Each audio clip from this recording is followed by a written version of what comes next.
पूर्व विधायक आदरणीय श्री विनोद सोनकर जी के समर्थन में आयोजित इस कार्यकर्ताओं की जनसभा में बहुत बहुत धन्यवाद। माननीय विधायक जी, आपने अपने उद्गार से हम सबको यशस्वी पाठेर मार्गदर्शन प्रदान किया है।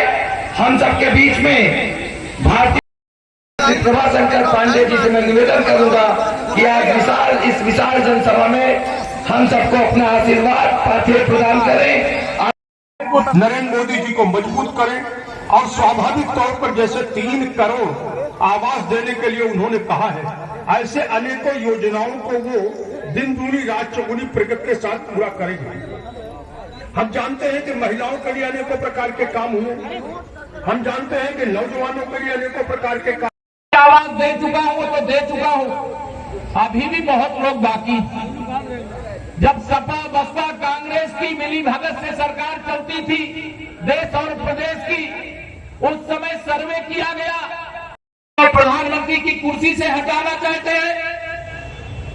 और मेरे मोदी जी कहते हैं तीसरी बार मोदी सरकार 4 जून से 5 साल तक और इसी प्रकार से राशन वितरण होता रहेगा।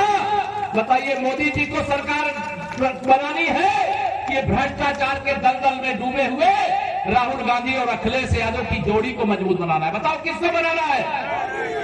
मोदी जी को बनाना है। ये गरीबों के दुश्मन है, ये ओबीसी के दुश्मन है, ये दलितों के दुश्मन है। ये कभी भी गरीबों का भला नहीं कर सकते, ये गरीबों का खून चूस सकते। थी तो देश में कांग्रेस की सरकार सपा बसपा के समर्थन से, जिन गरीबों के पास रहने का घर नहीं था, प्रधानमंत्री आवास उनको मिलता था क्या? मोदी जी गरीब मां बाप के बेटे हैं। देश के प्रधानमंत्री बनने के बाद उन्होंने कहा था कि गरीबी के कारण मेरी मां कच्चे घर में रहती थी, मेरे घर में बिजली का कनेक्शन नहीं था, मेरे घर में शौचालय नहीं था, मेरे घर आज ऐसे गरीबों के मसीहा को, ये गरीबों के दुश्मन प्रधानमंत्री की कुर्सी से हटाना चाहते हैं। हटाने दोगे क्या? हटाने दोगे क्या?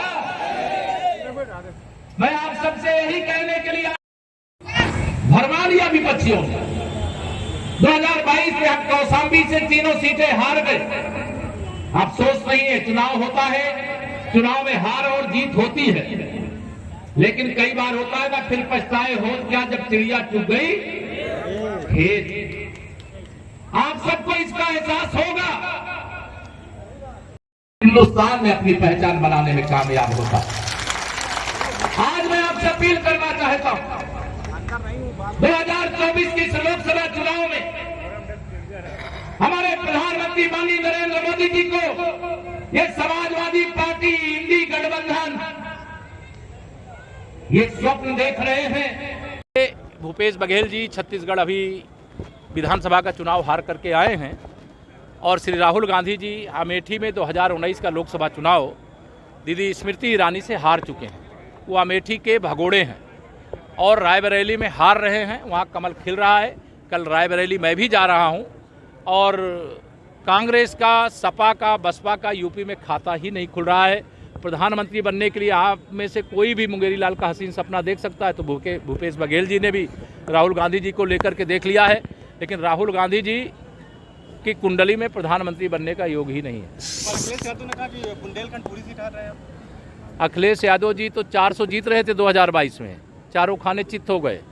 अब 2024 में जो बड़े बड़े दावे कर रहे हैं, स्वयं अखिलेश यादव जी चुनाव हार चुके हैं। केवल वोट की गिनती होने दीजिए, 4 जून को अखिलेश जी साफ हो जाएंगे। कांग्रेस किसी करके कहा है कि हमारी इंडिया गठबंधन की सरकार बनी, तुम 10 किलो अनाज मुफ्त देंगे, इस पर क्या कहना है? जब 60 साल सरकार में थे तब गरीबों को भूखे मारे हैं, किसानों को तड़पाए हैं, गरीबों को तड़पाए हैं।